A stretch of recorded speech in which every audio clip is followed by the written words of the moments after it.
Or will Charlton take victory, which would guarantee they'd finish this weekend at least level on points with Birmingham City, if not top.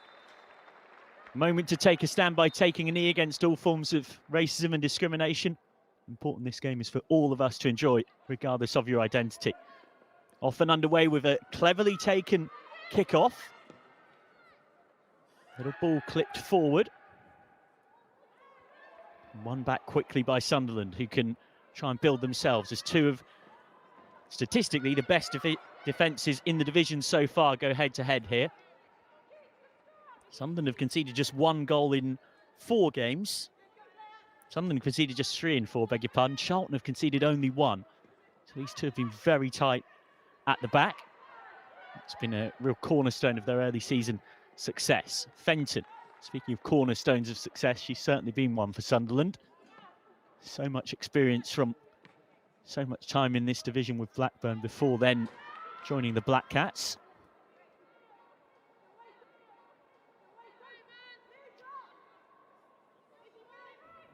Newsham.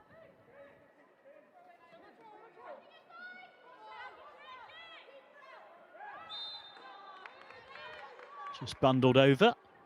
Free kick won by Testrup.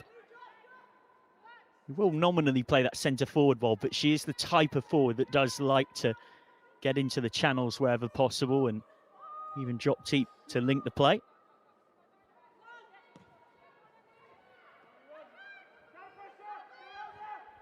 Ball worked forward. And he's just about in play and slightly guilty of hesitation there, Louise Griffiths. That allows Charlton to get it back. Now put out. Nice start for Charlton, who so often been consistently in and around that promotion hunt to the WSL in recent seasons without quite managing to get the job done. Unconvincingly cleared, not really properly cleared. Slip allows the chance for Sunderland to break clear.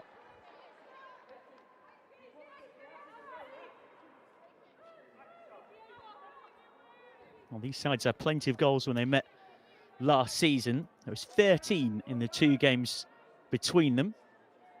October 2024, when Charlton had home advantage, it was a 3-3 draw. Karen Muir with a late double to rescue a point after goals from Katie Kitching, Jessie Stapleton and Jenna Deere had put Sunderland in control.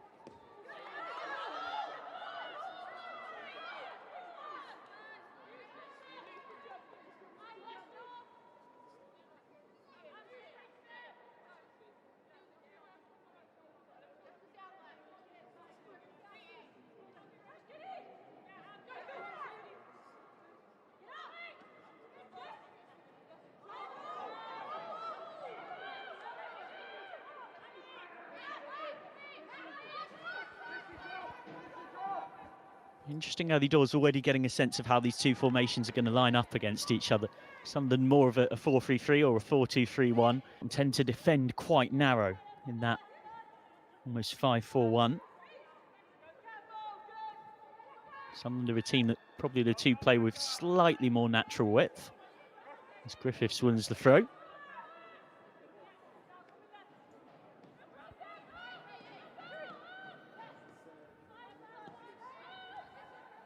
Nice confident possession from Sunderland.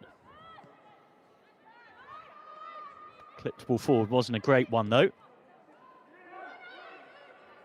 And that one is, well, Maloney hasn't come out, and so chance for Charlton. And skied wide by Amalia Testrup. Maybe just lacked a little bit of composure there, the Danish forward. Had a bit more time than she thought that she did. Maloney was in 2 minds here as to whether to come out of her goal or not. And once she chose not to, Testrup is in the clear there. Albeit with Hannah Greenwood trying her best to chase her down.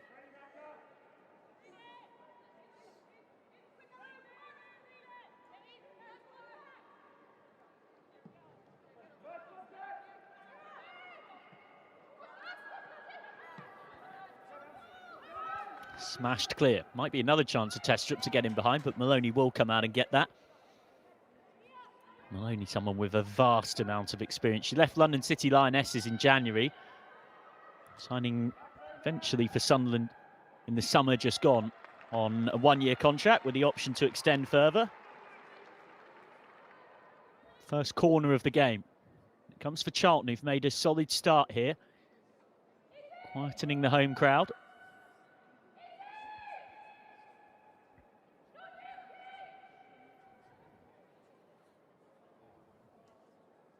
I wondered if it might be Jodie Hutton from this corner. We've often seen her on set pieces for Charlton through the years. But it is going to be, instead, delivery from Bradley. It's not the best delivery in truth.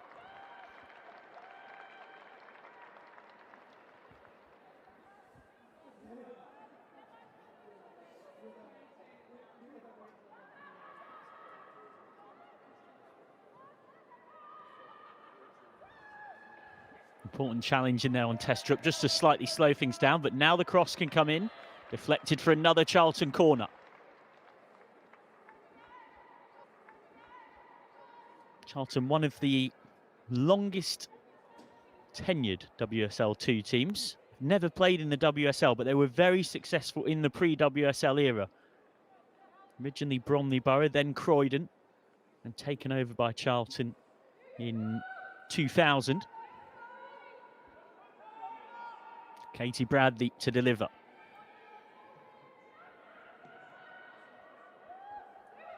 Gets the 1-2 from Fitzgerald.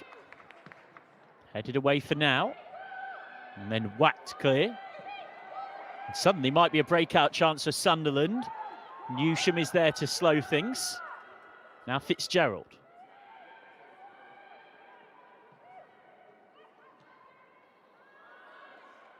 Just on different wavelengths. Mentioned that history with Charlton in the 2000s under Keith Boannis and Matt Beard as assistant. That sadly recently passed. Matt Beard, a friend of mine who I know so many in women's football miss. And condolences to all who knew him. Charlton consistently were finishing pretty high in that FA Women's Premier League, which once upon a time was a top flight. Players included the likes of Casey Stoney, Katie Chapman and Pauline Cope, among a series of pretty famous ex-Lionesses who played for Charlton. That just dribbles out of play. Sunderland not really settled into this game yet with the ball at their feet. Game that's expected to be a pretty tight arm wrestle between two teams who are right up there in the promotion mix. Those relatively new to women's football, 12 in the top flight, the WSL, but next season it will be 14. And the way they'll get to 14 is that the top 2 in the second tier will go up, but the side that finishes third in this division this season will have a playoff with the team that finishes bottom of the WSL. And the winner of that playoff will also join that 14-team women's top flight for 2026-2027.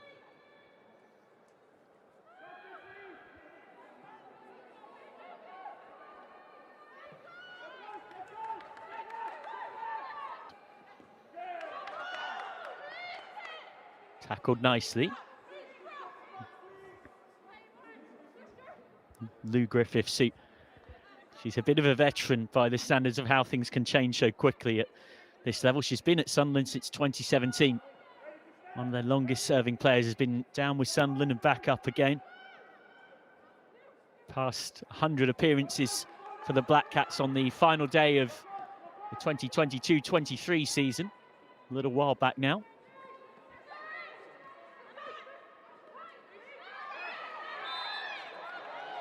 Well, that's a good challenge that then forces the foul from Newsham.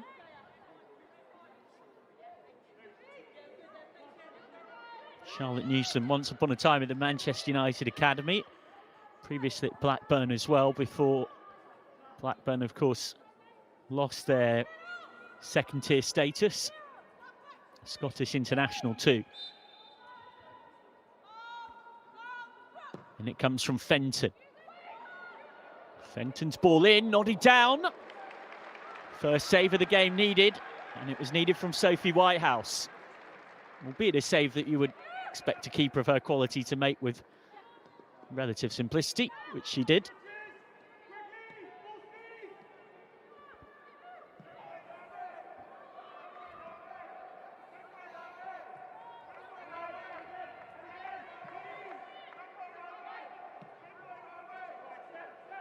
And Dow carrying forward nicely, flipped around the corner. That's a beautiful little move down the right from Charlton. What's at the end of it?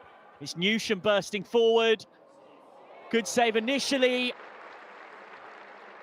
Maloney denying what was a decent effort from McAteer. Sunderland survive thanks to their veteran keeper.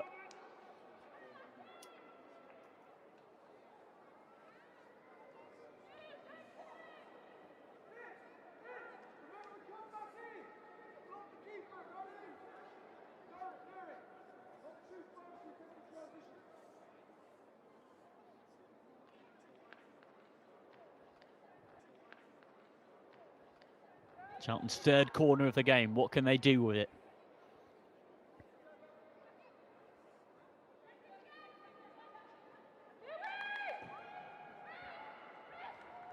Well, it's a poor corner in truth. You let us know in the YouTube live chat as well where you're watching from. Great to have your company wherever you are across the world. Both teams still settling into their rhythm here, but you'd say it's Charlton who've made the better start, particularly having made the long trip up north. And this was easily either team's best side of goal. Newsham across and McAteer denied. Mary McAteer still hunting her first goal of the campaign. Moved to Sunderland in the summer of 2023 and then to Charlton this summer, so would have been quite the storyline had she scored against her old club. Of course, she's not quite the only player that you can put in that regard. Kira Flannery spending a little bit of time at Sunderland on loan last season, making 3 appearances.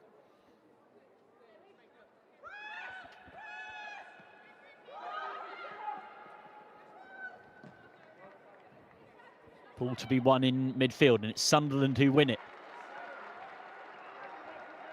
That just brings the crowd into the game a little bit more, who've been watching, most of them quite nervously, as Charlton have made the stronger start.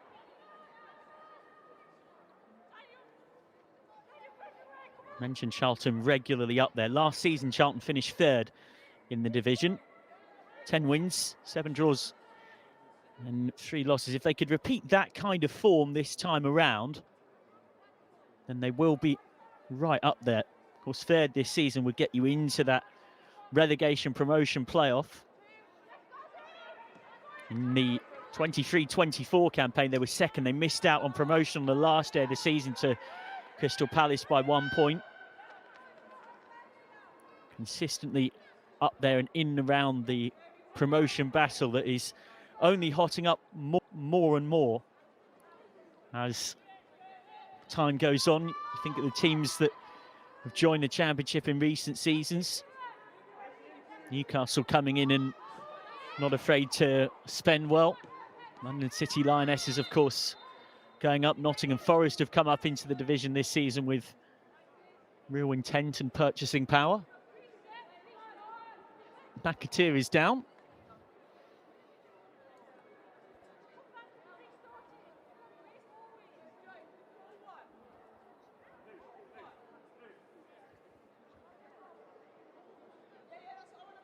Just being checked on by physio Suranvata.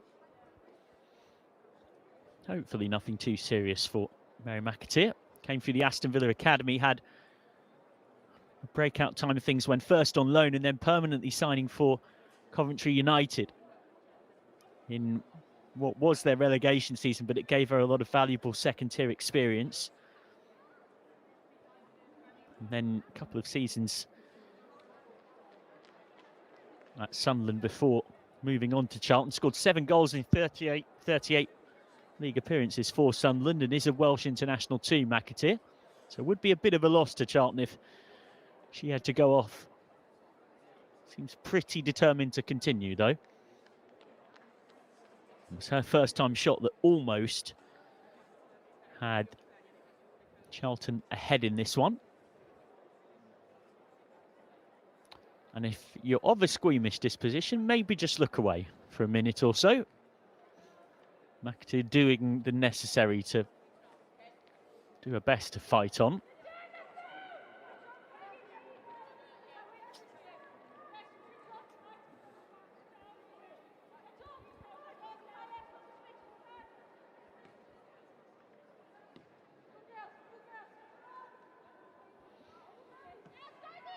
And Dow.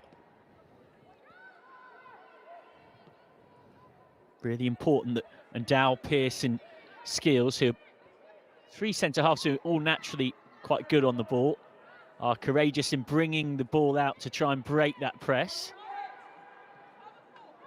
All three of them players with experience at the top level.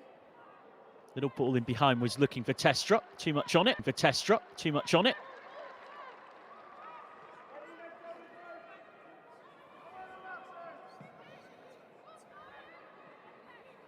Too much on the ball over the top in the direction of Scar.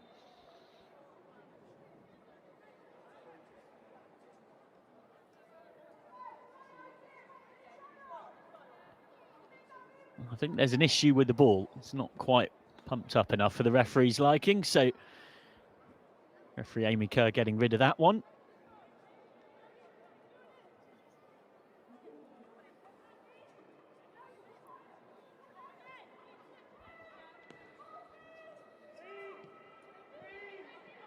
Yeah, confirmation of early possession being pretty even, but it's Charlton who've been much the more purposeful with the ball.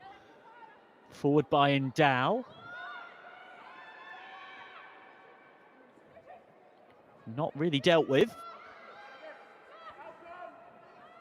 Newsham needs support.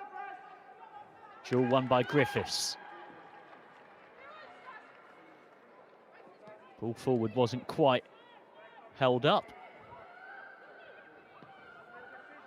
Well, they've got a dynamic set of forwards, Charlton. You're thinking Sunderland, well, both teams do, but I was going to say particularly in regard to the pace of the likes of Emily Scar and Katie Watson, but Sunderland haven't really fed them or got them into the game much early doors here. Score update from elsewhere. Nottingham Forest 0, Portsmouth 1. Portsmouth, who of course were new into what is now WSL 2 last season, really struggled for the vast majority of last season, then had a miraculous finish to manage to stay up. And in the early game, which is deep into the second half, Sheffield United are 3-1 up against newly promoted Ipswich Town, who are trying to bridge that gap of the jump up to this level. There's been a lot of talk of the WSL expanding up to 14. I think in time there's every chance there may well be expansion of how sides get to this level as well. Portsmouth coming into today second from bottom. Sheffield United, the only team in the division yet to get a win. Bottom with 1 point from 4. Portsmouth bottom with 1 point from 4. Portsmouth with 3, and then a bundle of teams all with 4 from 4. Sunderland struggling to play their way out from the back here. Ball only half cleared, and now the strike is absolutely magnificent.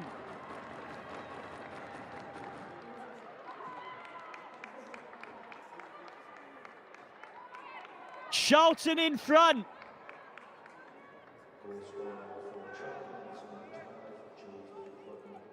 She's got a penchant for the spectacular, Jodie Hutton. She's got quite the highlights reel of goals from over the years. She does seem to only score worldies, and that's another one. She doesn't even look up. Wow. Talk about out of nothing. Talk about rabbit out of a hat. Jodie Hutton's first goal of the season. Not necessarily someone who you might quite call a prolific, regular goal scorer, but she does chip in with her fair few, and far more so than most. So many of them tend to be bangers.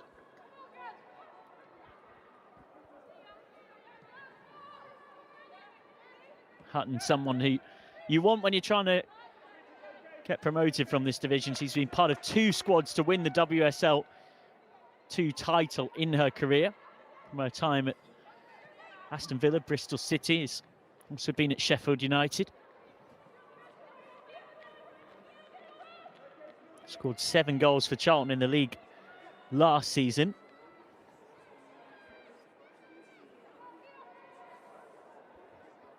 Elsewhere, Southampton 1-0 up against Birmingham City. That's good news for both of these teams.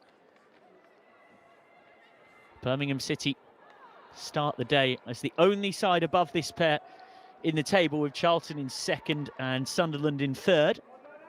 So as things stand, albeit we're very early for that, Charlton winning here would take them top.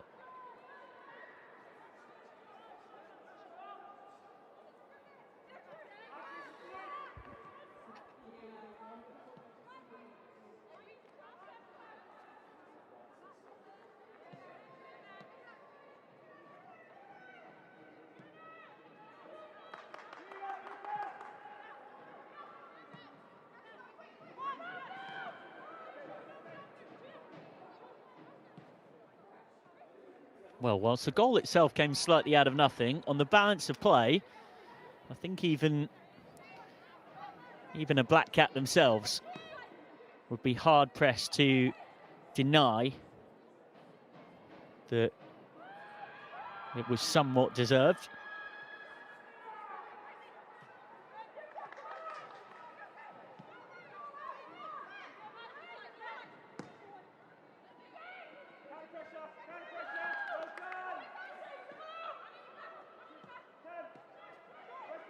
Could be 2-0 here.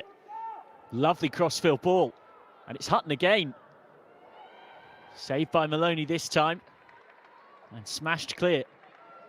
Sunderland, you'd have to say, midway through this first half, still looking for a foothold in the contest.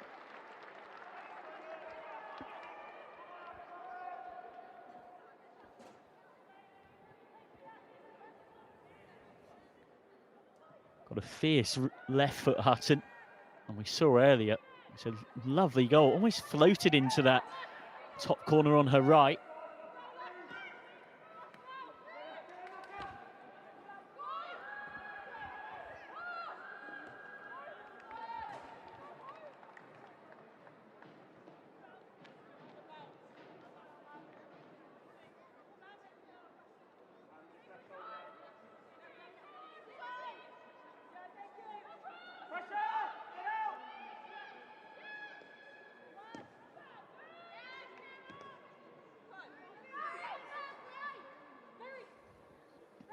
Fight for the ball. It's Charlton who come away with it in the 50-50. Nice hustle by McAteer.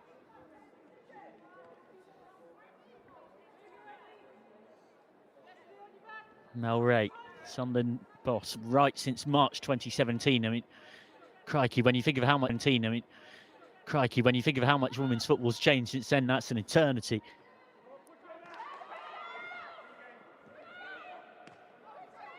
And she's got some thinking to do about how her Sunderland side fight their way back into this.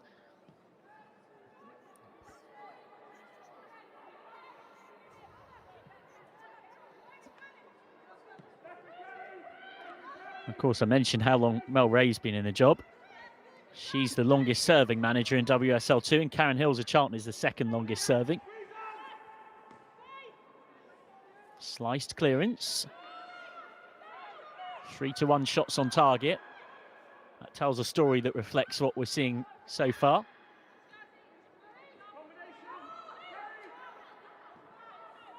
Newsham.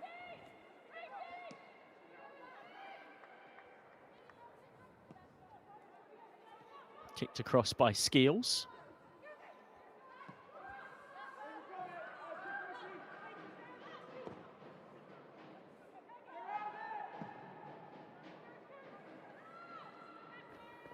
Charlton ahead, looking confident as well. Skeels once more. He once upon a time took Bristol City into what was then the Conti Cup final against Chelsea, with a key winner against Leicester City in the tight semi-final back in February 2021. Slightly cynical stop the counter-attack type of foul there on Brown.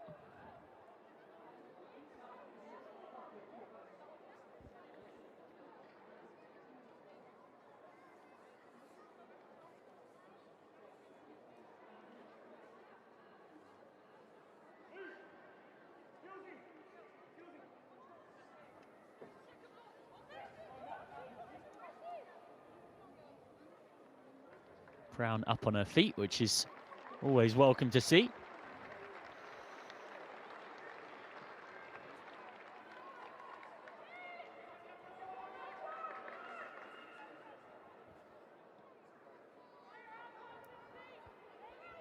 Jess Brown out in that right back role.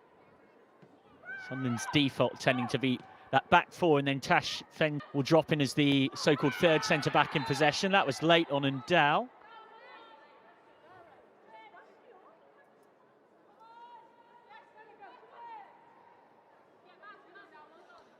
Leash and Dow, who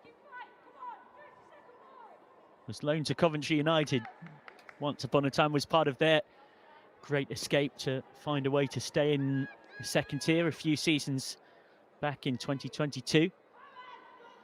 Tall, commanding centre-back, key part of Aston Villa's promotion to the WSL quite a while back now. And then in more recent seasons has been a rock at the back for Charlton.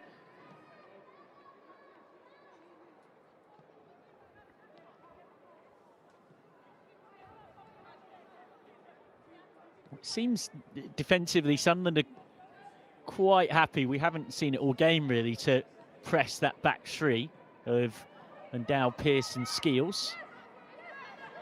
Here's Dow, he's now stepping up a little more, trying to ask a question.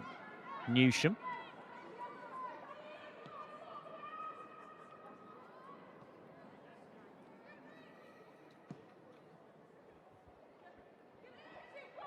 Cross through a ball, has too much on it for Newsham. You can see that huge Sunderland flag behind the goal the way to our right.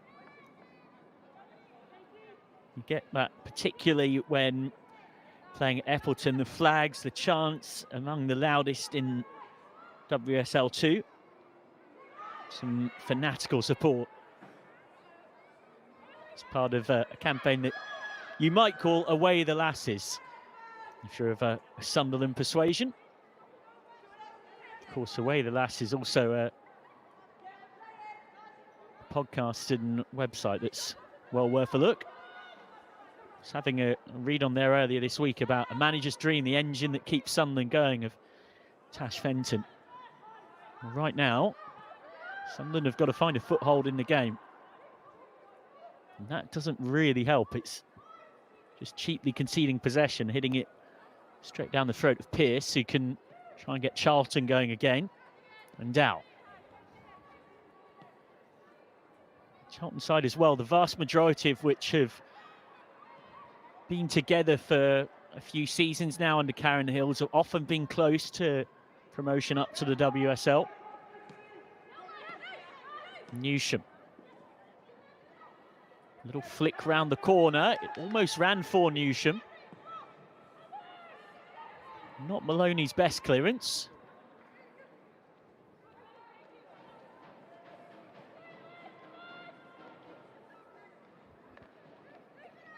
Dow.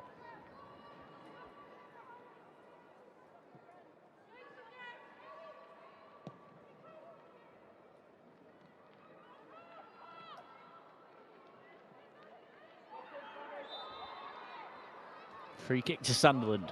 We'll hope to use that as a staging post to get a bit of momentum. Fenton wanted to take it quickly. Mentioned that excellent article about her from Charlotte Patterson. Talked so much about how Fenton can be and often is the player that makes Sunderland tick. Shepherded out for the goal kick. Fenton's positional awareness her main asset, and the reason the Lasses remain so reliable in defence, allowing players like Jenna Deere, Katie Kitchen, Millie Rouse and Mary McAteer to express themselves freely without having to worry about what's going on behind them. Really good progressive carrier and passer. Fenton, the kind of player that Sunderland need to get on the ball in that midfield area a bit more. McAteer nods it on.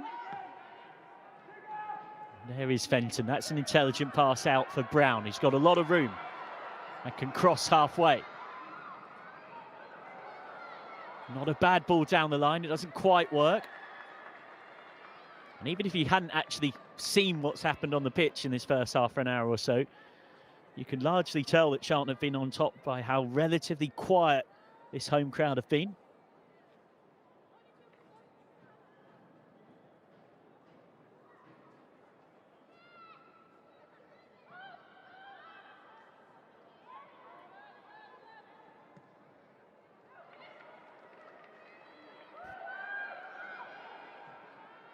Chance to cross. Instead, Sunderland look to work it down that channel. That's a decent ball in, a little too close to Whitehouse. But at least some encouraging signs for Sunderland, who've not had a lot to shout about in an attacking sense.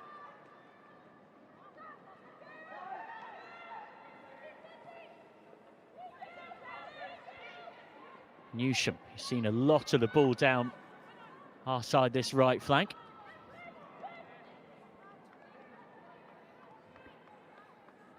Bristol City 1-0 up against Durham. Bristol City, of course, who a couple of seasons ago were up in the WSL and have got a great history as a club from years gone by, being in the top flight and FA Cup winners as well. Sunderland corner on the break, and that's exactly what the home team need. Try and find an equaliser, fight their way back into this contest where, for large parts, they've been second best.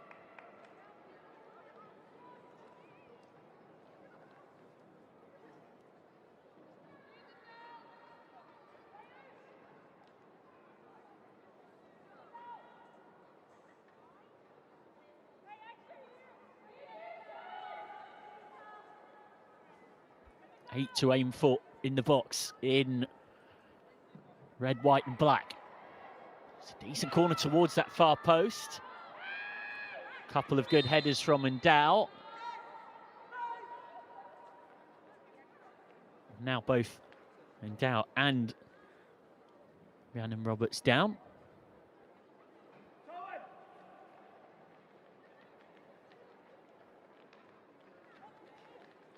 Wasn't a bad ball in at all by Fenton.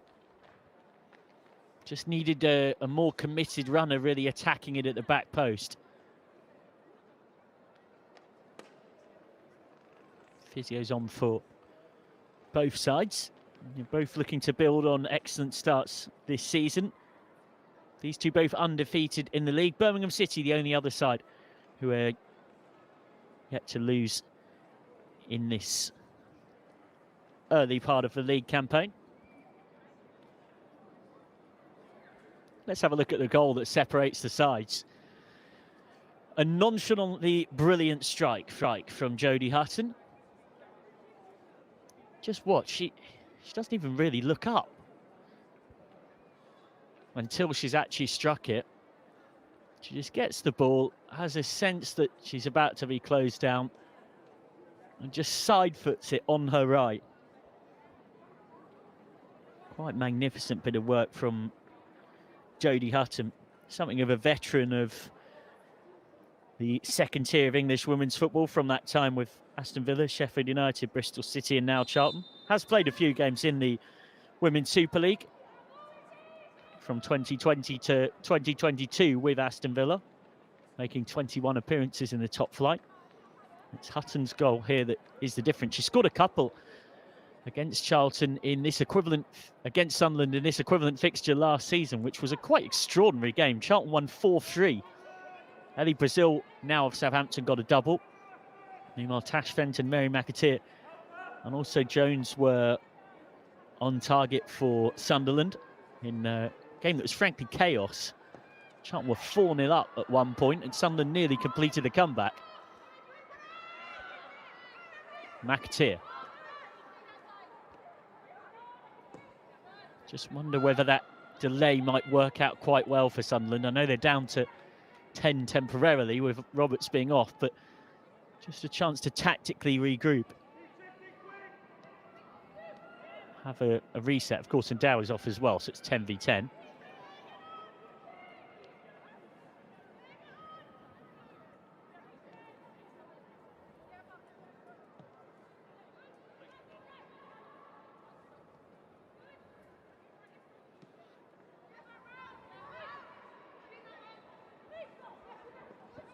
And Dow stepping out and being caught in possession. That was a lovely bit of work from Scar. That's a little unfortunate. It was a good ball in behind and just hit Izzy Atkinson. Atkinson, who is a WSL goal scorer from her time at West Ham and also has experience at Crystal Palace, Celtic and Charlton, as well as 24 caps for the Republic of Ireland. But they haven't really managed to get those dangerous attacking runners of Atkinson, Watson and Scar into the game, Sunderland. It's one of the bigger pitches in WSL2 here, dimensions-wise, the Stadium of Light. So, on the whole, as games go on and defence is tired, that certainly helps with trying to feed those players service. Lovely run this. And results in a corner. That's a great bit of hustle. That's what Sunderland need.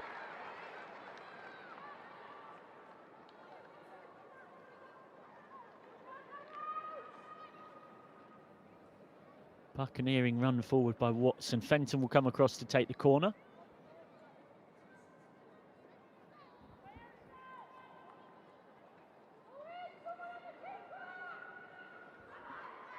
Second corner of the game for Sunderland.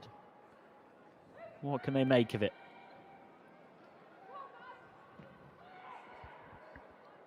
Floated up.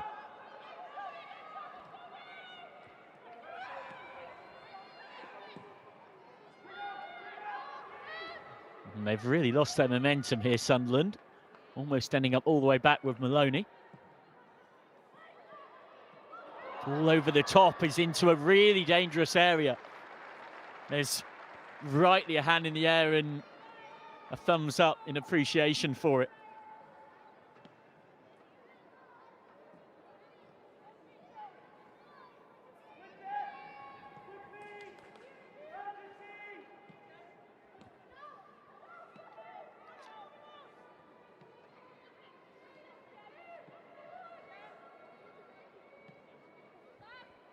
And Dow.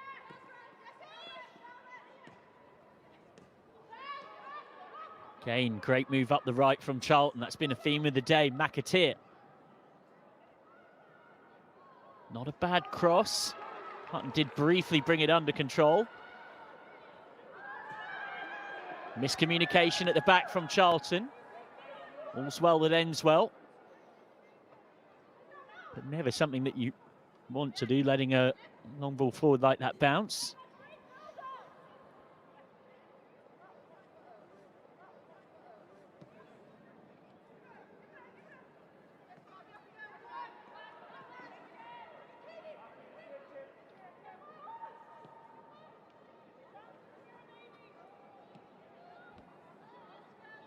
Well, I did wonder pre-match quite how these two teams tactically would match up, and right now this Charlton system is winning the battle of that, no doubt.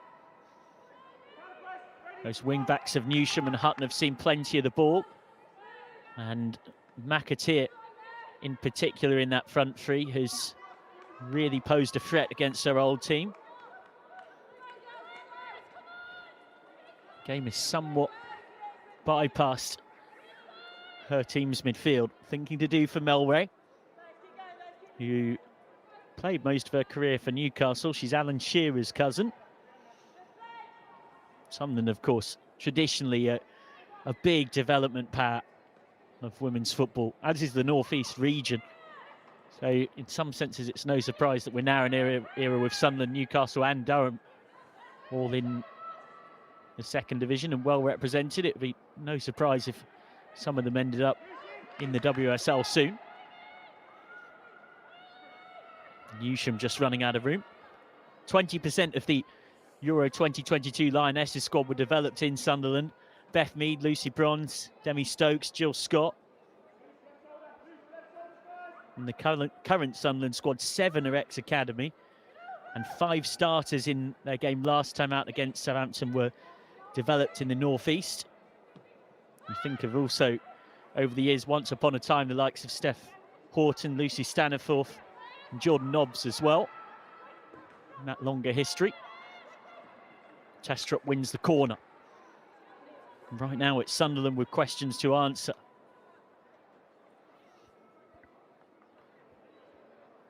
Still very early to say it, but coming here and winning would again be a real early season statement of intent for Charlton, that for all WSL 2 gets more and more competitive each season, they will be right up there for promotion. Chance for a second.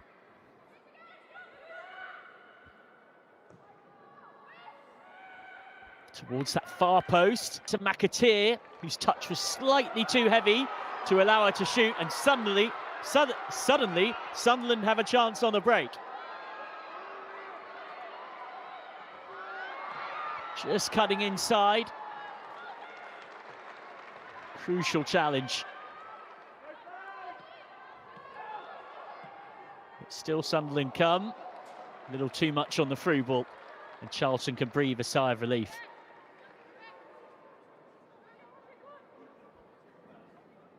Atkinson looking to cause chaos as always.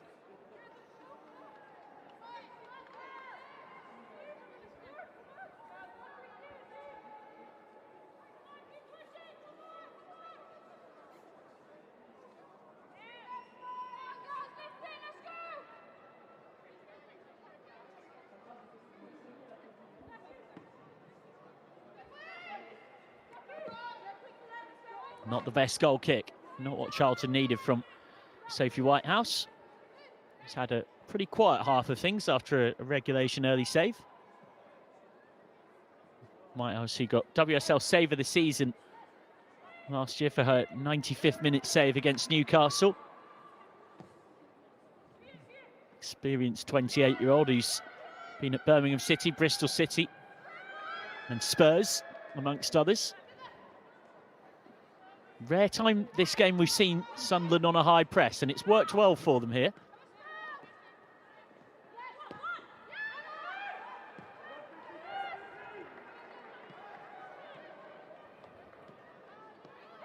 Fenton. Rare time that Fenton almost loses possession there. Little ball round the corner, inviting the run. This is better from Sunderland. Crosses over hit.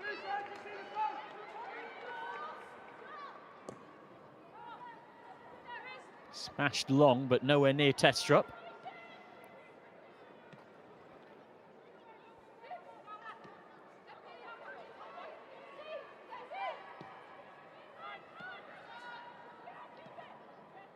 Well won by Flannery, who's been quietly effective in midfield. On loan from West Ham, was on loan at Sunderland briefly last season, having once upon a time come through the Arsenal Academy.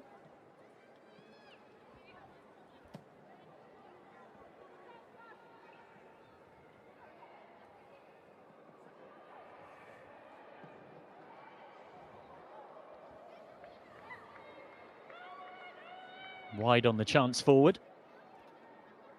We will have a significant chunk of stoppage time added on at the end of this first half.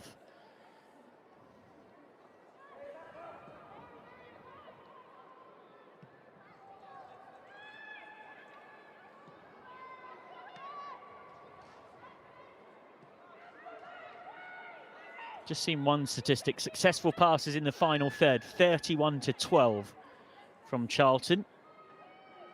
does give you a sense of which team has been the more impressive in this first period, which team has consistently threatened more. Sunderland have had that one early headed chance that produced something of a regulation save, and that's pretty much it. And possession is 65-35 in Charlton's favour. Minimum 3 minutes added on at the end of this first half, just reflecting those few little stoppages that we had. Hutton, the goal scorer. Overhit.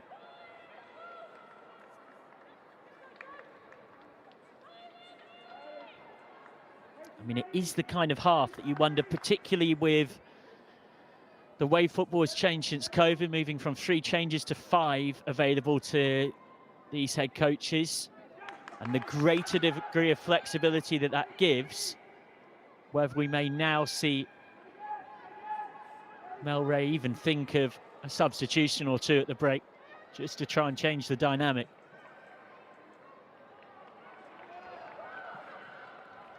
That's good work, though, from Sunderland to play their way out.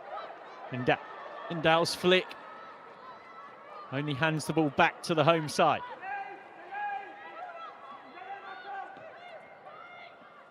Flicked cross, only half away.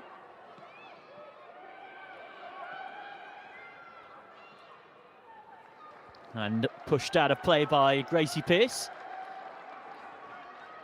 Once of Arsenal as a youth player, and then made a senior debut in the Conti Cup for Spurs a few seasons back. Has since also been at Palace and then Bristol City on loan. And then a loan move at Charlton early last year that became permanent. Sunderland corner, right at the end of this first half, where they've definitely been second best. It would be a huge momentum shift if Sunderland could get one back right on the stroke of the team talks.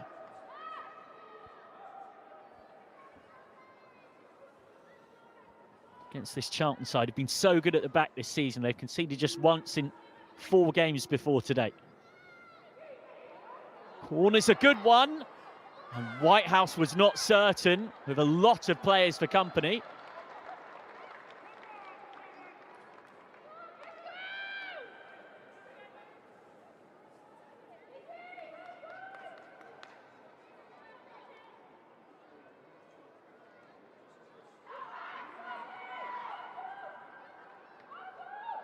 Fenton to deliver. It's another decent corner, and Dow headed away for now. Charlton get the relief of the referee's whistle for a foul in amongst the chaos of that 6-yard box. Felt like half of Sunderland was in there. Absolute carnage. Good strong defence from Endow.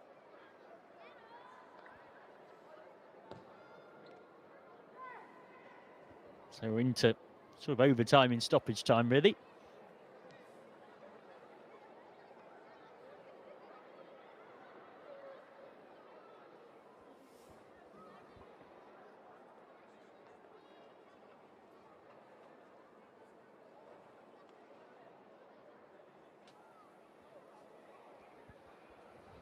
Jamie Meekins in the YouTube live chat says, keep defending Charlton, just make it through to half-time, heart and mouth. That is the emotions that sport drags all of us through.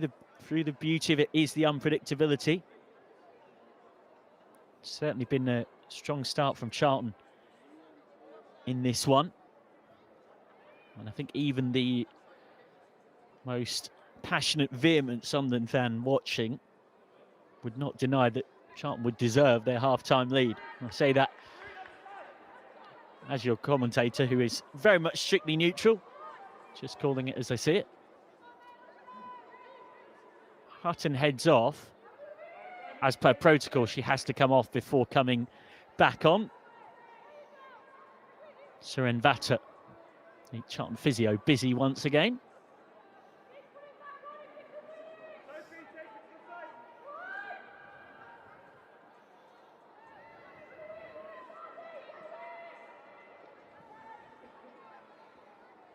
Referee's half-time whistle mere moments away, you'd think.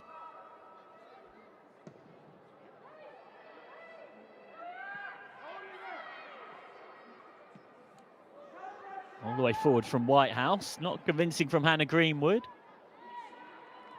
Out of play it runs. Maybe a chance for Charlton to pinch a second before half-time.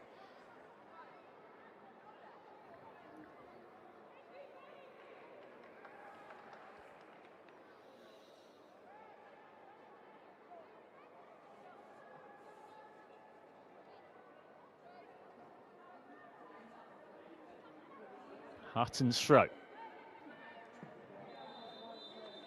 Boot to ball from Greenwood. Half-time at the Stadium of Light. And in the battle of second travelling to third, it is Charlton Athletic who are deservedly in front.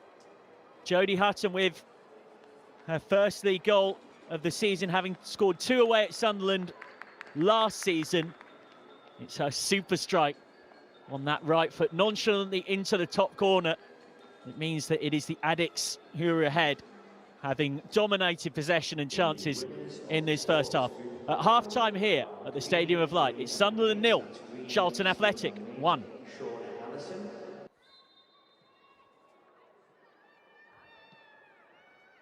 So Charlton with the lead thanks to Jodie Hutton's super strike. Will it be the proverbial game of 2 halves, or can Charlton match that excellent first half performance in the second to get a result that, as things stand, with Birmingham City, the league leaders 2-0 down, could take Charlton clear at the top of the table.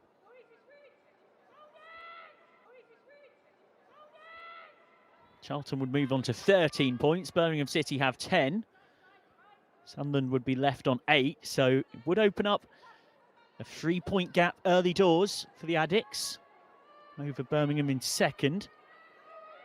And depending on if Nottingham Forest or Bristol City win, they'd move on to 9. But Charlton would be in a very nice early position after 5 games played of 22.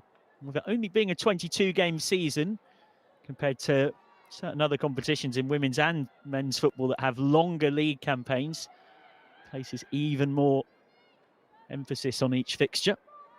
Mel Ray in charge for the home side. What's she been able to change at the break? She said in terms of playing at the Stadium of Light, we know it'll be a good atmosphere with a bumper crowd. Always great occasions, especially seeing families and kids enjoying the fixtures. It's a real boost for the players. But you'd sense here for Sunderland that players have got to try and change something to help get the crowd more involved. Early defending to do for Sunderland, but they've done it well. Pull forward in the channel isn't a good one, though. Melray adding about Charlton. I always enjoy playing Charlton. They're stubborn and defend well, so we'll have to be at our best to break them down. We know what kind of test they'll bring, but I enjoy the challenge. They've certainly been challenged in that first half, Sunderland.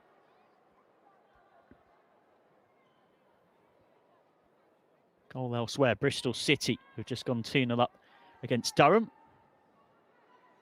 So Sophie Ingle and Vicky Lasada, 2 women's football legends there. Pretty handy players to have when you're fighting to get into the WSL. 2 players who've, of course, had trophy-laden careers at the top level. Ingle with Chelsea in particular, and you probably most associate Lasada from her time with her time with Manchester City, but of course has been at the likes of Barcelona. I beg your pardon. He's won plenty of trophies at Barcelona, but you also think of Lasada in England playing for likes of Arsenal and Man City.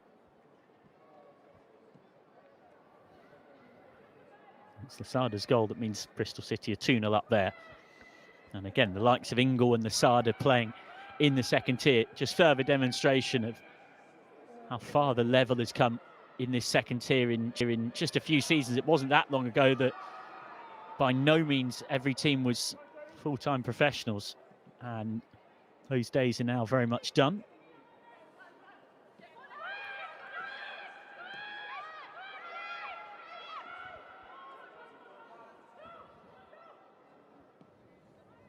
Back to Whitehouse.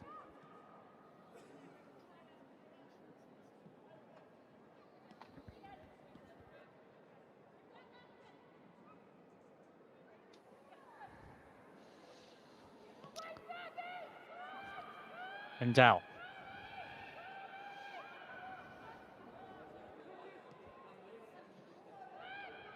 Little ball round the corner. Now Charlton building through Fitzgerald. It's got crossing options. And the cross isn't cleared. It comes for Hutton, who was trying to just... I'm not sure whether she was looking to pass the ball into the far corner of the net or actually play a slip pass in behind for one of the two runners. Didn't quite work for Hutton, whose goal is the difference between the teams. Scored 7 in the league last season. He's got a league campaign this season off and running. Scored 2 when these sides met last season in a quite incredible game where she scored 2 in the first half. Ellie Brazil scored a couple, but then goals from Fenton, McAteer and Jones almost gave Sunderland a quite remarkable comeback. Sunderland also did hit the frame with a goal in that second half. Mad to think that that was the 30th of March, and yet so much has changed in that time. You look back at the 11s from that day. Likes of Westrup, Stapleton and Corbin, Lambourne and Goddard in that Sunderland team, but not in today's team. And for Charlton, the likes of Bashford, Phillips, Muir, Brazil and Siva in that 11, but not in today's.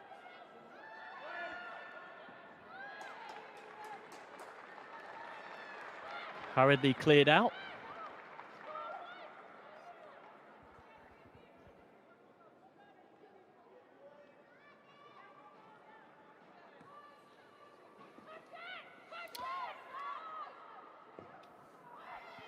Teasing cross. Then skied up, and a simple take for Whitehouse.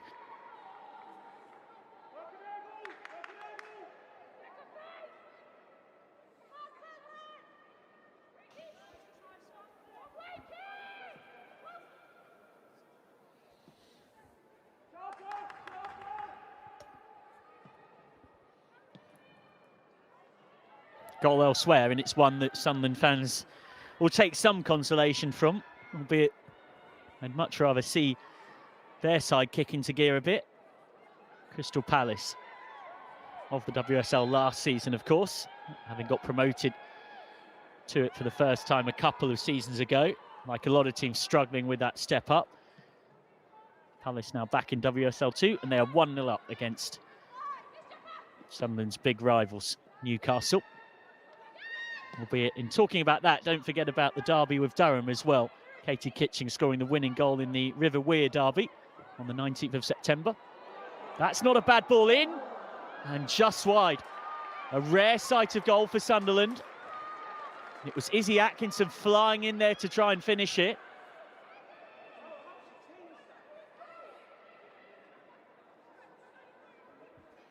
Nice run down the right. Cross from Watson. And Atkinson couldn't quite apply the finishing touch. But it will be a corner. The first corner of the second half for Sunderland.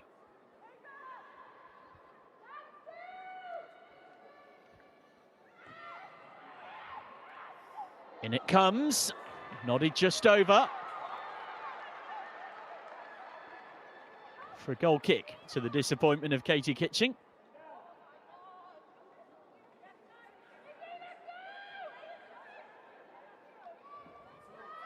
It's an awkward bouncing, bobbling corner. Wasn't bad contact on it from Kitching. Once upon a time with the London City Lionesses, has also played in the NCAA for the University of South Florida. New Zealand international who represents the Kiwis through her mother. She's played at the World Cup and the Olympics, so brings a lot of experience to this Sunderland side, Katie Kitching. Described by Phil Smith for the Sunderland Echoes, nothing short of a revelation, a box-to-box midfielder who outruns just about every opponent in her path. Hutton forward.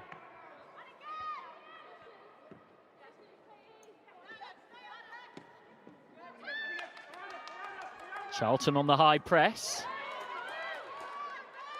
Sunderland struggling to play out. Uphill battle here for Sunderland against one of the tightest defences, not just this season, but in so many seasons one of the best defences in the division under Karen Hills. They've conceded just 1 goal in 4 games in the league before today. And they are going about it the right way to make it 1 in 5. Elsewhere, Nottingham Forest have equalised against Portsmouth.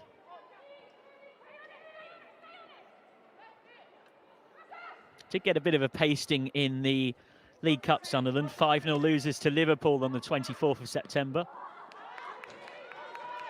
And drawing 1-1 with Southampton last time out in the league.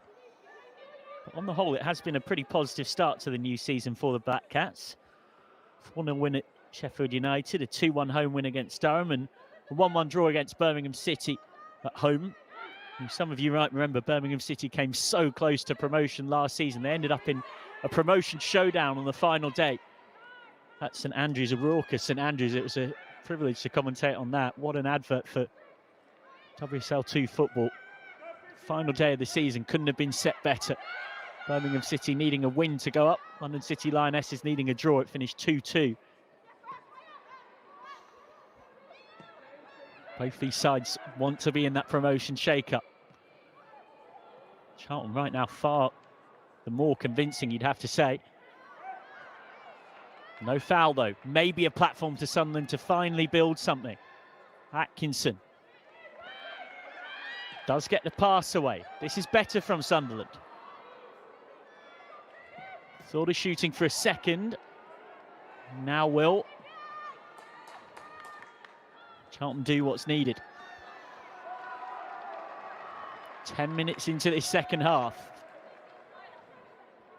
You would say that there hasn't necessarily been the clear-cut chances Sunderland would want, but they've definitely come into the game a lot more.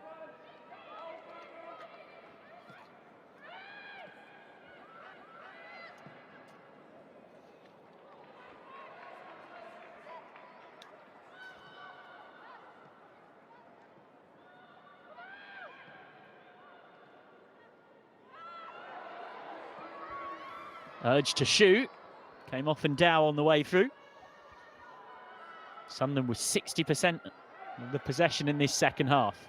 I'm all too aware possession isn't everything. You can be secure in your defensive shape, and you would say that for the most part Charlton have been. But there is definitely at least some positive signs for the home side. Sunderland who've had some ups and downs through the past 20 years, formed as a 5-a-side team called Kestrels back in 1989, merged with Sunderland in 2000, but were independent till 2012. FA Cup finalists in 2009, losing 2-1 to Arsenal. Also beat Arsenal in the league. That was Arsenal's second league loss in 6 years, in a dominant era for the Gunners. So they've been a major force in women's football for quite a period of time, the Black Cats, in one way or another. Mentioned in the first half that long list of players produced in the Northeast and by Sunderland. We're just starting to find a bit of rhythm here.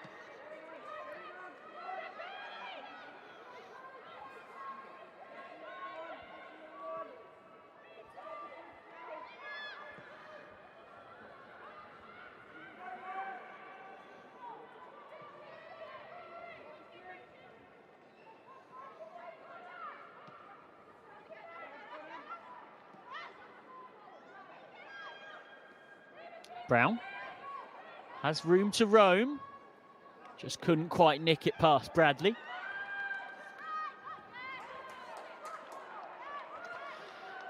Those changes are coming for Sunderland.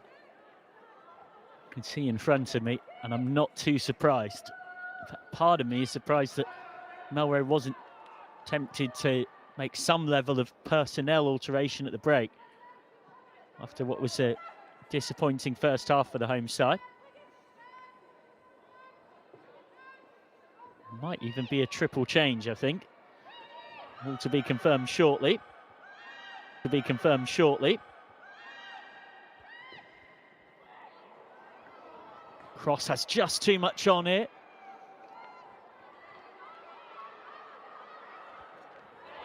Now Charlton can try and break. Nothing like a good sliding challenge to get home fans into voice.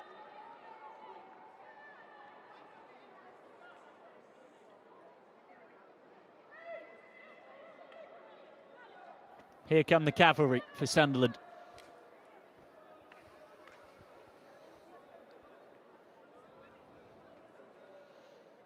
And understandably so, given the situation. Jamie Finn, Mary Corbin and Evie Rabjon look to be the three that will come on.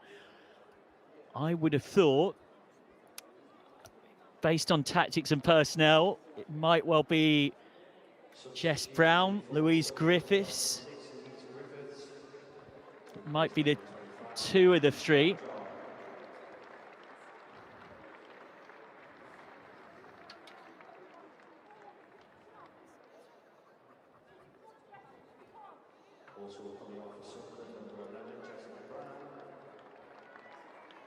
Well, it's a change for both fullbacks, so Louise Griffiths and Jess Brown will both come off.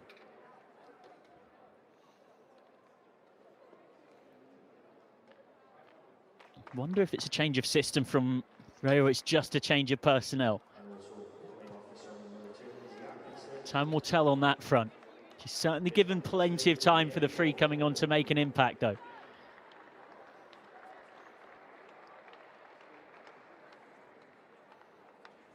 Mary Corbin, last of the three to come on.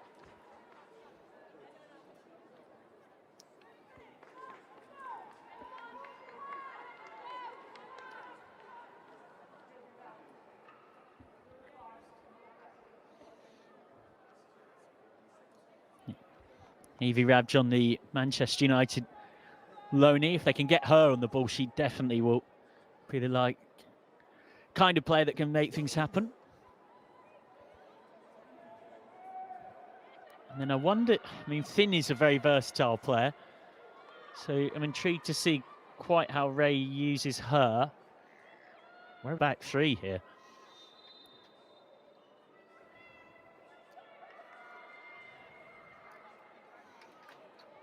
Sure, there'll be a fair few Manchester United fans on our live stream as well, watching, curious about how their young loanee Rabjon can make an impact. Corbin's only just come on. Forces that hurried clearance from Endow. It's a Sunderland debut for Evie Rabjon.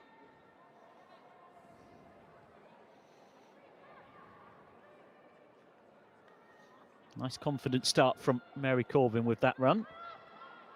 So 2 changes left for Sunderland of their allocated 5, and they can make those in 2 stoppages to the game. We're allowed 5 overall in 3 stoppages to the contest.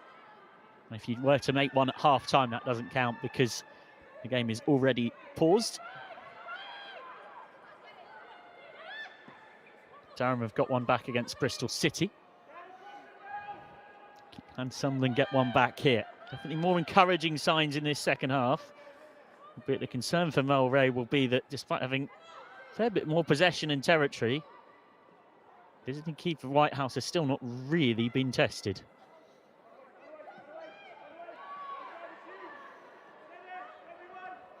Testrup trying to get onto this and has managed to get onto this and needs a bit of support now.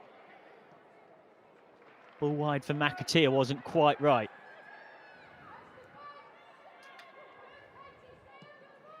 Relatively rare moment in this second half where it's Charlton doing the pressing. That's a great little ball round the corner from Fitzgerald.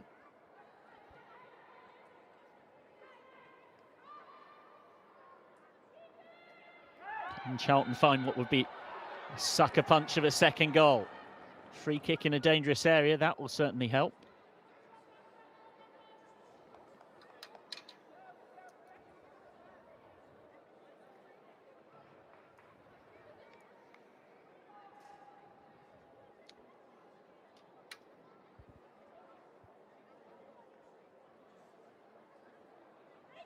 They haven't offered anywhere near as much threat in this second half as they had in the first, Charlton. But have looked relatively comfortable, you would say as well.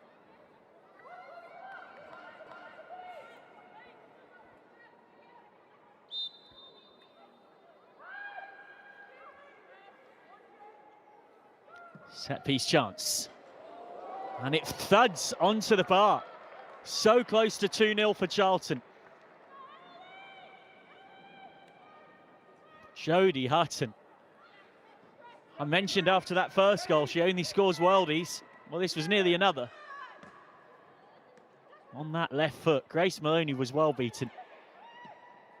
Maloney's a keeper of some calibre. Best known for more than 200 appearances at Reading. Vast majority of those coming in the WSL, the top flight, before Reading's unfortunate demise a few seasons back. Falling out of the top flight and falling on hard times.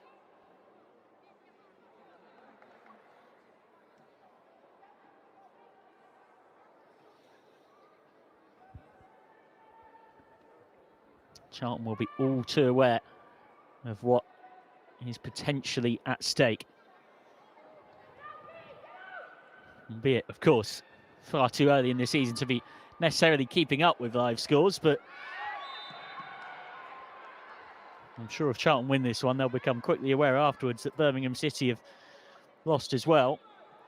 Charlton will be 3 clear at the top. They'd be 4 clear of Bristol City in third, and they'd be 5 clear of Southampton, Sunderland and Crystal Palace in terms of the race for at least a top 3 place. Top 2 gets you automatic promotion, top 3 gets you into that relegation promotion playoff. Third in the second tier place, top flight in the WSL. Well, it's got support up there, but you'd hope she's going to go for goal again. Why not stick another goal of the season contender in, having already scored one in the first half? Does choose to cross this time. And it had already gone out by the time the header happened. Maloney keen to get Sunderland going. They've been a team with plenty of goals in them this season, Sunderland. Scored 8 in 4 games in the league. 4 of those coming in that opening weekend away win against Sheffield United back on the 5th of September.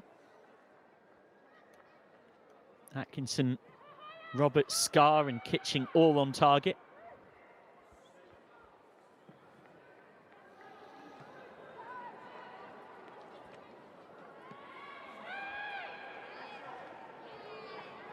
Fight for the ball in midfield.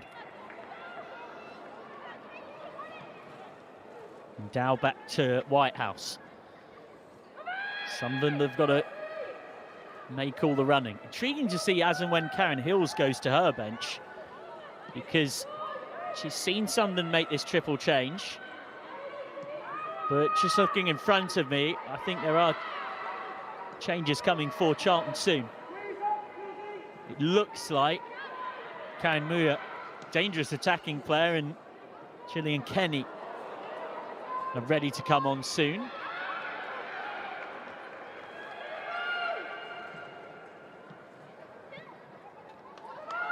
Question as well is who for. Amalia Testrup might be a potential replacement to make way for Muir tactically.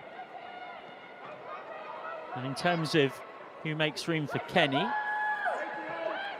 might be Fitzgerald just to freshen up that attack. Crossfield ball, could be 2-0, it is 2-0. Charlton have a second, Jodie Hutton has a second. Sneaking in at the back post. Midway through the second half, from motion chasing Charlton in complete control. Jodie Hutton scored 2 against Sunderland away in the league last season, and she's done it again this season. Lovely dinked cross by McAteer, and Hutton manages to get the run on Katie Kitching.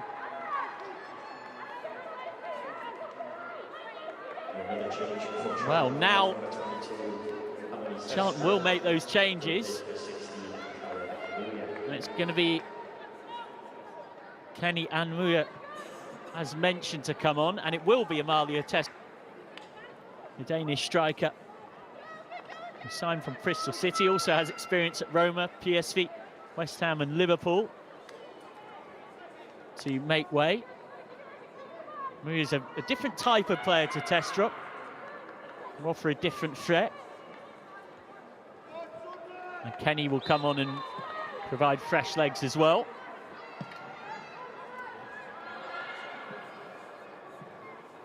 I wonder if it'll be a change of system or merely a change of personnel. Frankly, Charlton will be so happy with how this game has gone overall. I'd be really surprised if Hills is looking to change from that plan A of the back five system.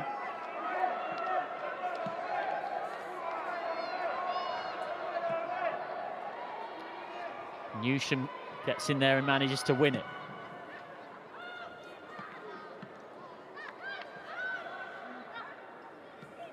Three changes left for Charlton then after that double switch.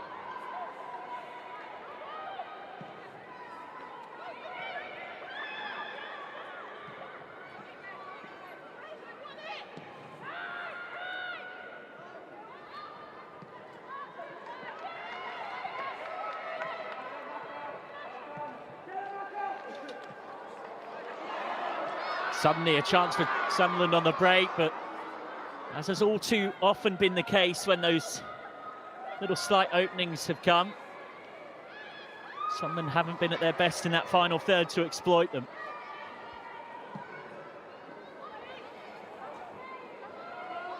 And again there.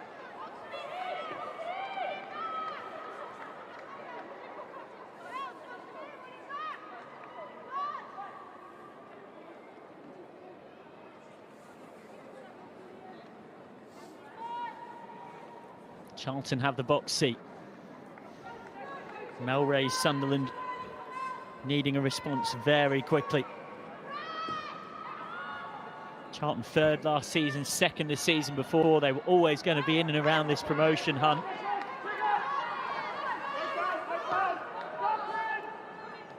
Did lose 5-1 the WSL side West Ham in the Women's League Cup back on the 24th of September, but have been very imposing in the league. Crystal Palace 2-0 up against Newcastle. Again, Sunderland fans will take some schadenfreude, some pleasure in seeing their close and fiercest rivals behind, but will be more preoccupied by hoping their side can fight their way back into this.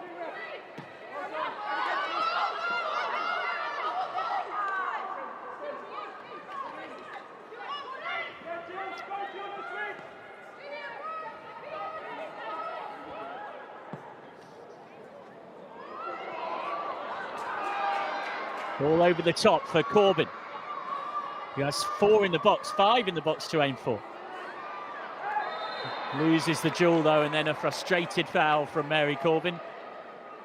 Charlton will be all too happy with that.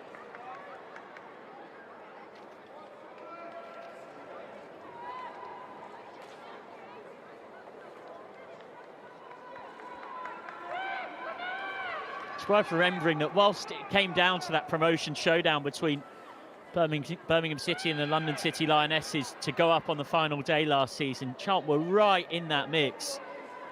You have to go a long way back for the last time Charlton actually lost a league game. It's a 2-1 defeat at home against Bristol City on the 17th of November. Since then, they've actually been impeccable. The back end of last season, they won 6 and drew 5 of their last 11 league games, the Addicts, picking up 23 points across those 11 matches. It was some blips in early season form that meant they didn't manage to secure that promotion spot or fell just short.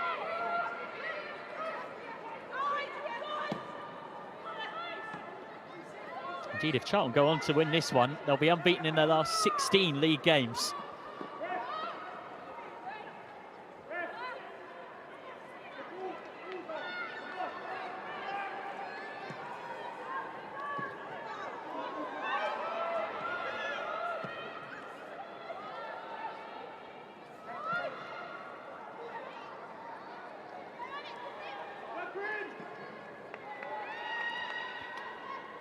Muya trying to cause some problems. She's caused some problems. She's a very dangerous direct runner. Is it to be a third? Kenny.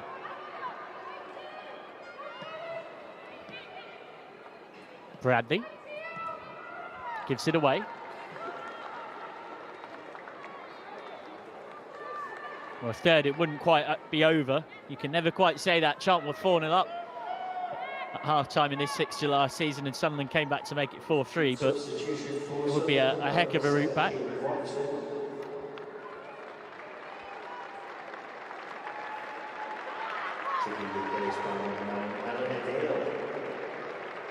Double change coming for Sunderland. They're throwing everything at it, as well they might. Emily Scarr and Katie Watson, who haven't got a lot of the types of service in dangerous areas that they would want in truth. Both thoroughly impressive players to watch on their day, but it's not easy when you're a forward in a side that struggle to get momentum in a game. Both make way, so Watson and Scarr off. On comes Kira Barry and Eleanor Dale. Dale, who joined from Everton back in 2024 and makes a welcome injury return for her first league appearance of the season. Eleanor Dale, Sunderland's top scorer last season with 8 goals. How they could do with Dale getting a first of the new season here. Kira Barry, meanwhile, a bright Manchester United youth prospect on loan until the 1st of January, has made one first-team appearance for the Red Devils. He's been injured at the start of this season.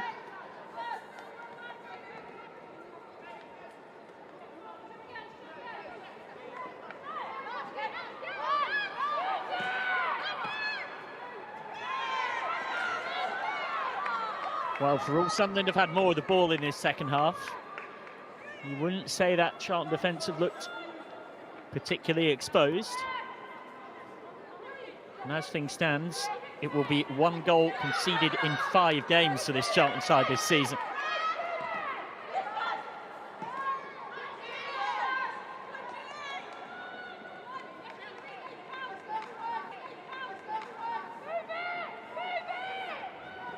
No problem, bud.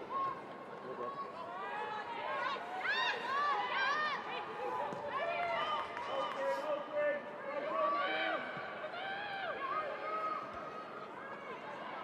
Greenwood. Can't find its intended target, which was potentially Dale or Barry in behind. Muir trying to cause some chaos. Maloney can come out and deal with it. Up next for Charlton after this one, Sheffield United at home on the 12th of October, then a week later it's Portsmouth at home in the League Cup.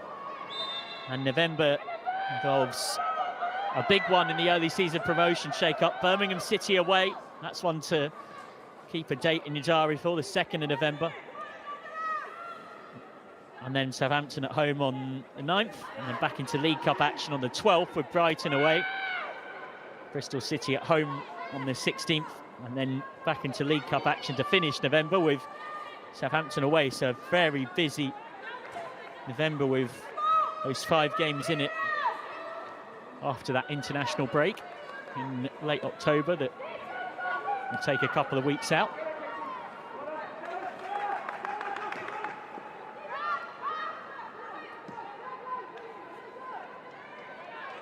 Sunderland need something and they need it quick.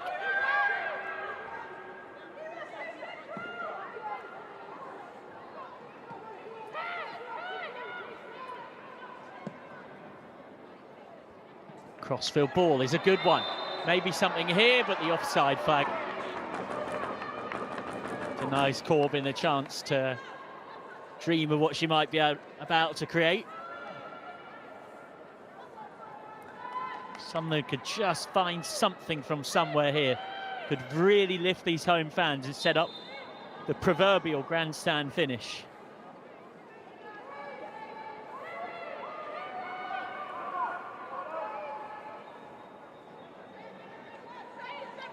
Had a lot more of the ball in this second half, Sunderland, but not necessarily created against one of the best drilled defences in the league. We've largely had the Black Cats at arm's length.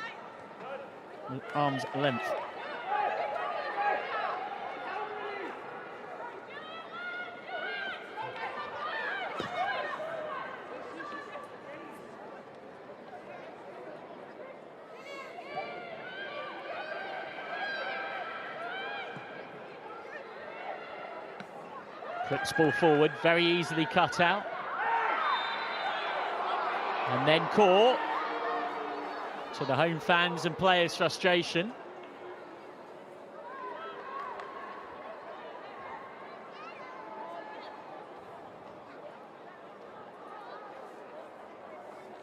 And that is a general frustration that Charlton have caused through their excellence in the contest.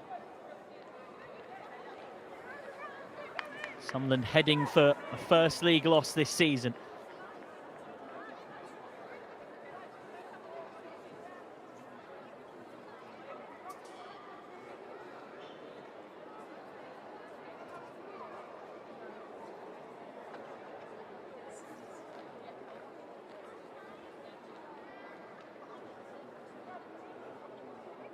You're on me, Ricky. Yeah.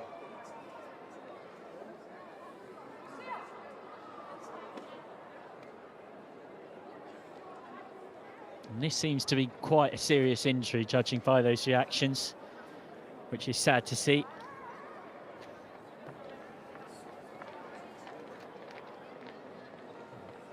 Charlton have only made a couple of changes. Sunderland have thrown everything at it. They've made all their 5. So if it was a Sunderland player down injured, they'd actually have to play the rest of this contest with 10 because of using up all their available changes. But Karen Hills will at least have to bring on a replacement. So we drift into the last 10 minutes of normal time. There'll be a fair chunk of stoppage time too, though.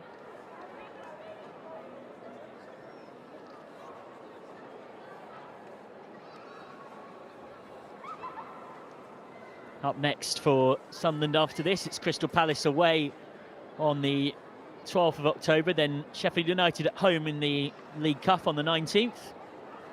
4 games for the Black Cats in November. Bristol City at home on the 2nd. Portsmouth at home on the 9th. The big one, Newcastle away on the 16th.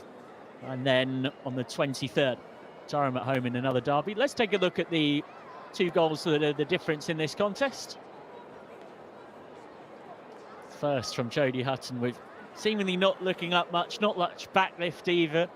Such a high quality technical strike. And then the second, being brave and charging at it, getting that diving header from Mary McAteer's cross. You might say that the communication between Grace Maloney in goal for Sunderland and Katie Kitching, who was trying to track the run of Hutton, wasn't ideal, but it was an excellent cross from McAteer into a very dangerous area. Unsurprisingly, will be a change.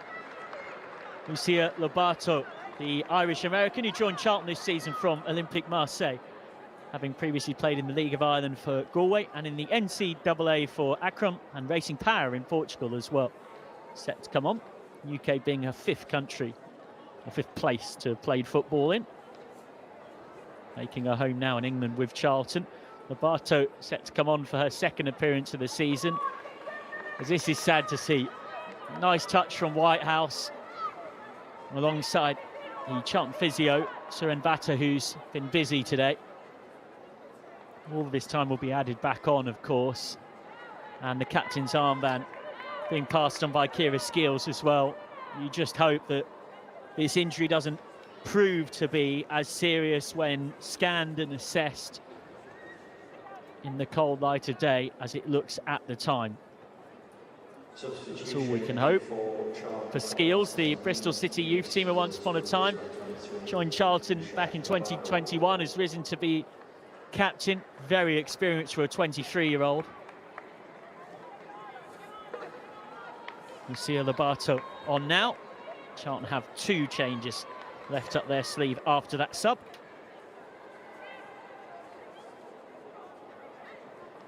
Lobato, I'd expect, would slot in as that 3rd centre-back. For Charlton, his priority would be just holding out. And elsewhere, still good news for Charlton, even if losing their captain, of course, is not. Because Birmingham City are in some trouble. Birmingham City had started the day above Charlton on goal difference. They're 2-0 down to Southampton with time rapidly running out in that one. Throw won by Hutton, the goal scorer, the difference maker. Captaincy for Charlton taken over by Sophie Whitehouse.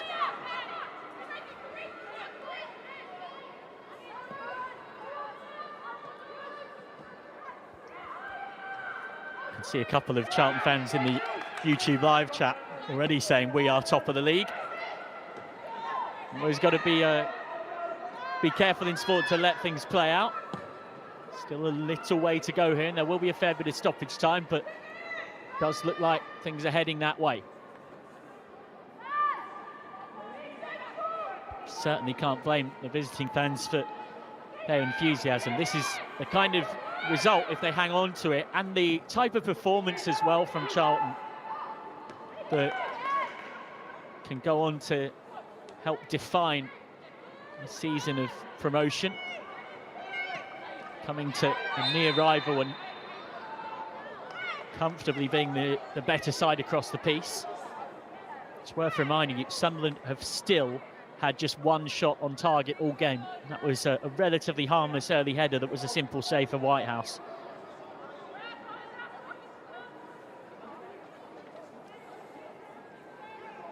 Free kick won by Bradley.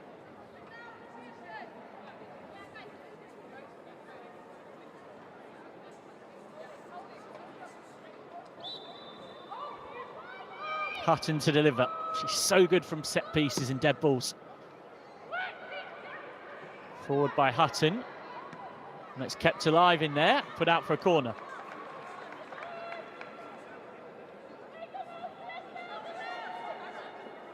Hopefully that injury to Skills isn't too serious.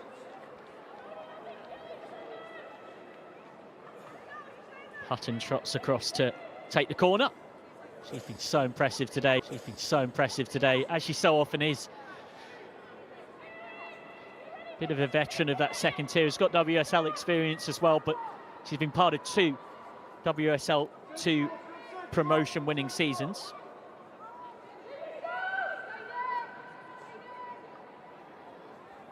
Corner to come.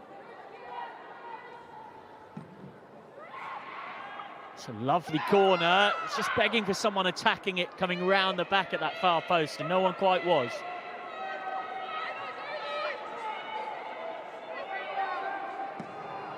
Gracie Pearce was up there hunting a rare goal. Pearce in England under 21 international once upon a time. There's a little shove there. Shove on Flannery.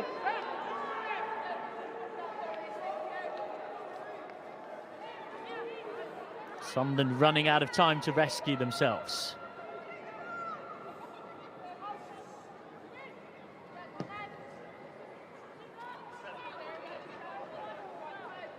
McAteer, who saw a lot of the ball in the first half, she's seen a little bit less of it in the second. It was her assist, though, that created that second goal. A moment of quality from Mary McAteer. Against her old team, Charlton corner.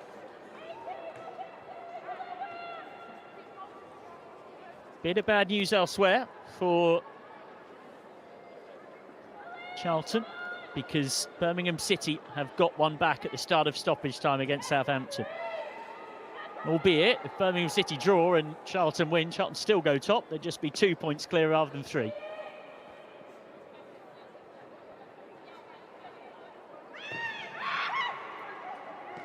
Corner in. Dealt with by Maloney.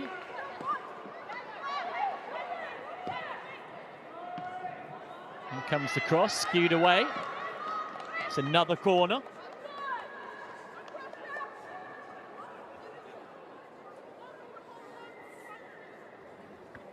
Bradley to take for Charlton, who are looking pretty comfortable here. 2-0 up, time running out. Chasing a third to put the icing on a very nice away day cake. Gone short this time. Now in by Bradley. Headed half away. McAteer is back there. And has played a terrible back pass from McAteer. And all of a sudden, a huge chance for Sunderland on the break. And then Dow makes the recovery. Still there for Sunderland, though. Shot blasted in, and Dow is down, and it's skied over the bar. Well, Charlton, who've been impeccable defensively all game, suddenly almost gave themselves a real scare in terms of inviting Sunderland back into the contest. Nice run. But didn't quite end up getting the finish it deserved. Kira Berry trying to create a nervous finish. And Dow's in a bit of trouble here. Charlton have still got 2 changes up their sleeve, so Mia Ross can come on. Charlton stalwart. He's already played nearly 100 games for the club since signing from Liverpool. Well, the home fans are disappointed, but Dow is quite seriously injured. Minimum of 7 minutes added on. I said there'd be a fair old chunk here.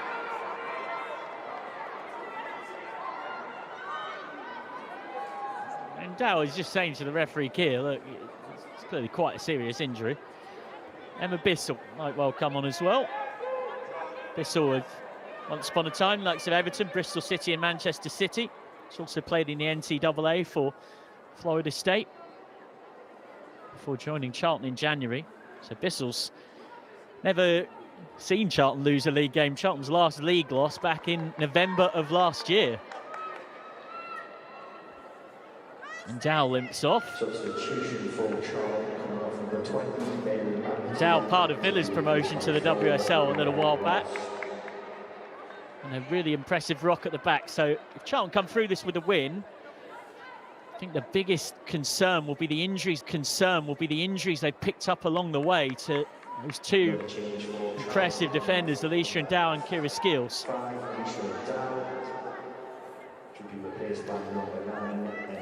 Mary McAteer comes off and pressed against her old team. Picking up that assist for the 2nd goal. So it's no tactical change. Ross comes on for Dow as part of that trio of centre-backs alongside Gracie Pearce and Lucille Barco. And further forward, Emma Bissell on in place of Mary McAteer down that right flank. Does the Sunderland fight back start here? It's going to be some story if they can claw something out of this game.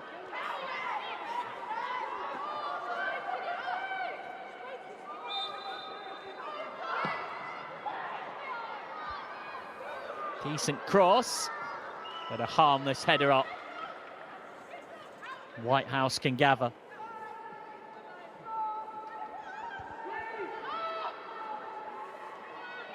Charlton inching closer to what on the balance of play would be a well-deserved 3 points.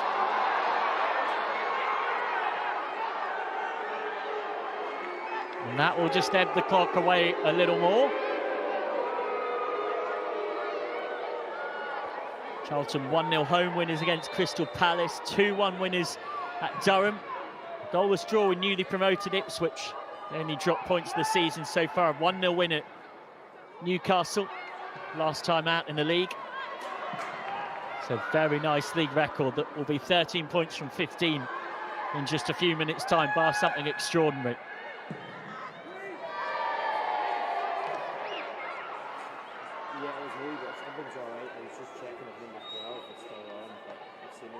Hurriedly cleared into touch.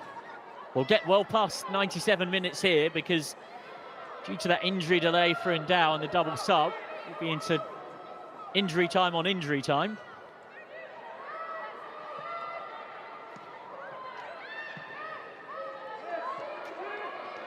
They've had 60% of the ball in this 2nd half, Sunderland, but they haven't had a shot on target in the 2nd half.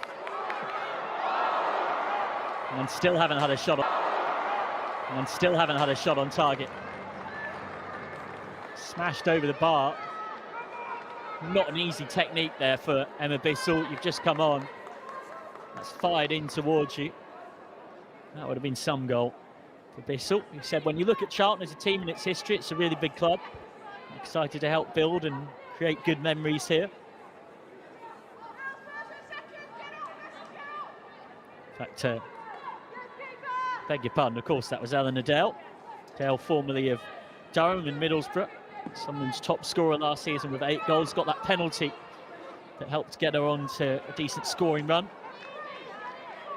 Dale's not been on the pitch too long, and it would have been asking a lot.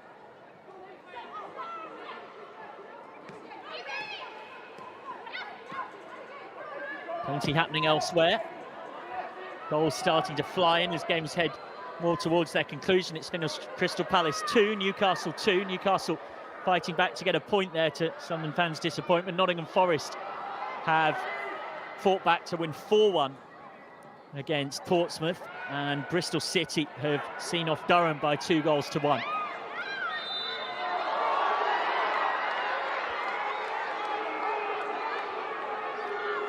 Foul on Bradley.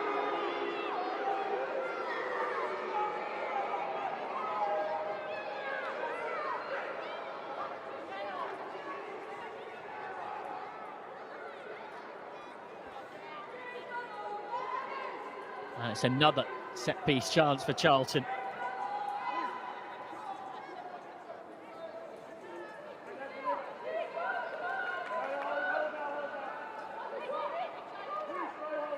Hutton's 2 goals the difference.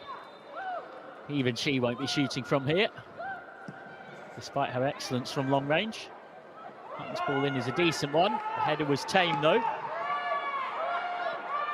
Booted forward by Maloney. Fantastic control from Hutton to just pluck that out of the sky like it was nothing. And then Bissell helped Charlton to win the throw. Charlton, who back in 2007 were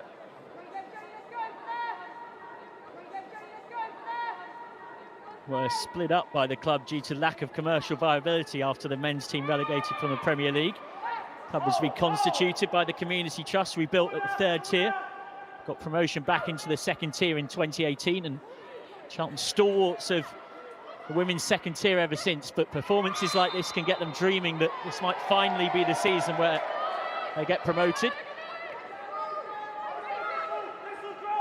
Well, even with the little bit of extra time we'll have on top of stoppage time, Sunderland have got to score twice in very quick succession.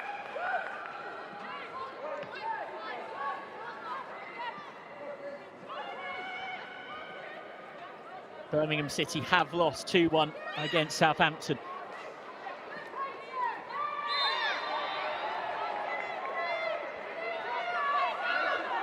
Bradley with the foul.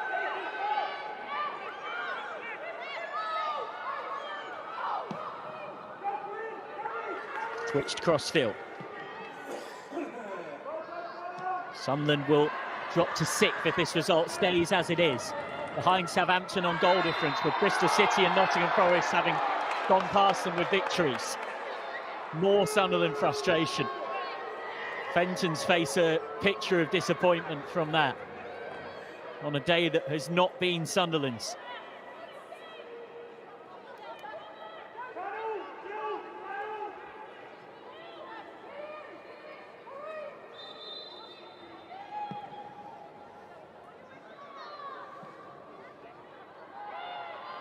Muya gets the throw.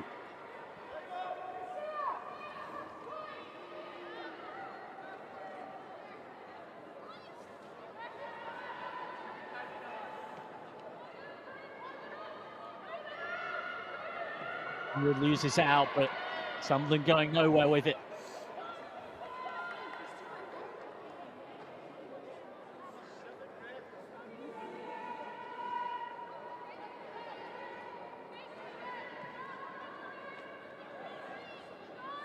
Yeah, so good in tight spaces. They might have a chance for a third here. Almost did.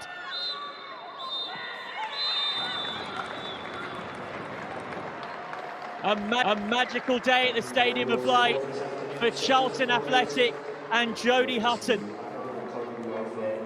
The Addicts go 3 points clear at the top of WSL 2, leapfrogging Birmingham City, who lost. Sunderland dropped to 5th and lose for the first time in the league this season. A fantastic right-footed curler in the first half from Hutton, and a diving header in the second from Mary McAteer's cross is the difference. Charlton unbeaten in their last 16 league games now, going back to November 2024. And they have come to 3rd in the league and won comfortably as well. Sunderland, with just 1 shot on target, can have no complaints. It finishes here. Sunderland 0, Charlton Athletic 2.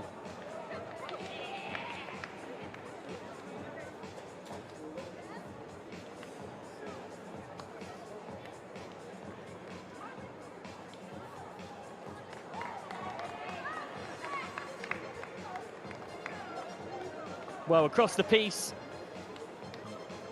Charlton much the better side. 5 shots on target to 1. And while Sunderland had a lot more of the ball in the second half, Charlton always had them at arm's length.